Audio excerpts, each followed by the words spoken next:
আমরা আশা করেছিলাম লন্ডন থেকে একজন জাতীয় নেতা দেশের মাটিতে আসার পর এই চাঁদাবাজি এবং রাহাজানিতে লিপ্ত গুন্ডা প্রকৃতির বিএনপি বোধহয় পরিবর্তন হবে, কথাবার্তা আচরণে বোধহয় বিএনপির একটা পরিবর্তন হবে। আমরা দুঃখের সাথে লক্ষ্য করলাম লন্ডন থেকে নেতা দেশে নামার পর বিএনপি পরিবর্তন হয় নাই, লন্ডনের নেতা নিজেই নতুন বিএনপি হয়ে গেছেন।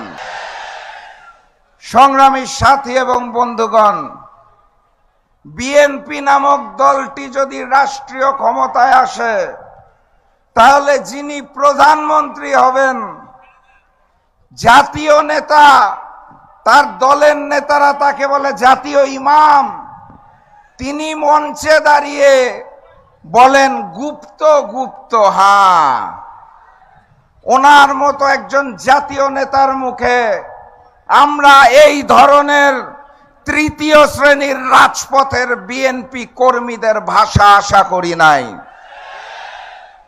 উনি যখন বাংলার মাটিতে রাজনীতি করব না এই মুচলেকা দিয়ে লন্ডনে পালিয়ে গিয়েছিলেন, আমরা ওনাকে গুপ্ত বলি নাই। উনি যখন লন্ডনের মাটিতে বসে ভিডিও কলে রাজনীতি করেছেন লুকিয়ে থেকে, ওনাকে আমরা গুপ্ত বলি নাই। উনি যখন দেশনেত্রী বেগম খালেদা জিয়াকে বালুর ট্রাক দিয়ে আটকে রাখা হয়েছিল, তাও দেশে না এসে বিদেশ থেকে আহ্বান জানিয়েছিলেন, ওনাকে আমরা গুপ্ত বলি নাই। দেশনেত্রী বেগম খালেদা জিয়াকে যখন গ্রেফতার করে তিলে তিলে জেলখানায় অত্যাচার করা হয়েছিল, উনি তাও দেশে আসেন নাই, লুকিয়েছিলেন লন্ডনে, ওনাকে আমরা গুপ্ত বলি নাই। ফ্যাসিস্ট শেখ হাসিনা অগাস্ট মাসের 5 তারিখ পালিয়ে গেলেন, তারপরে উনি দেশে আসতে পারলেন না।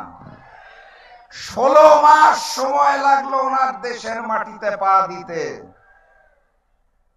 উনি লন্ডনে বসে বললেন দেশে আসার সিদ্ধান্ত নাকি ওনার একার না, কার কার সিদ্ধান্তে উনি চলেন, কোথায় কোথায় মুচলেকা দিয়ে নিজ মাতৃভূমিতে নামতে হয় সেটা উনি পরিষ্কার করেন নাই, ওনাকে তো আমরা গুপ্ত বলি নাই। ডিসেম্বর মাসের 25 তারিখ বাংলাদেশের মাটিতে নেমেছেন শুধুমাত্র নির্বাচনে অংশগ্রহণ করার জন্য, দেশপ্রেমের জন্য নয়। ক্ষমতার মসনদকে ভালোবাসেন, যিনি দেশকে ভালোবাসেন না তিনি প্রমাণ করেছেন। শেখ হাসিনা পালিয়ে যাওয়ার পর এই নিরাপদ বাংলাদেশে আসতো না, 16 মাসের বেশি সময় লাগে, তাও ওনাকে আমরা গুপ্ত বলি নাই।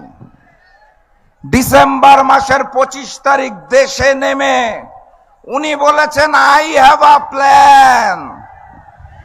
সেই প্ল্যান কি সেটাও খুলে বলতে পারছেন না, গোপন প্ল্যান, তাও আমরা তাকে গুপ্ত বলি নাই। উনি মঞ্চের মধ্যে দাঁড়িয়ে জামাত এবং শিবিরকে উদ্দেশ্য করে বলেন গুপ্ত।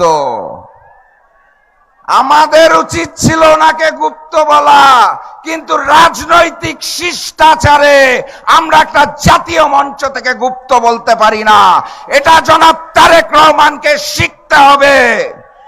এই বাংলাদেশ মজলুমের বাংলাদেশ, এই বাংলাদেশ আবু সাইদের বাংলাদেশ, এই বাংলাদেশ শহীদ ওসমান হাদির বাংলাদেশ, এই বাংলাদেশ আলেম ওলামাদের বাংলাদেশ, এই বাংলাদেশ আল্লামা দেলোয়ার হোসেন সাইদির বাংলাদেশ। এই বাংলাদেশ কোন চাঁদাবাজের নয়। এই বাংলাদেশকে আমরা নতুন করে কোন নতুন নব্য জালেমের হাতে তুলে দেব না।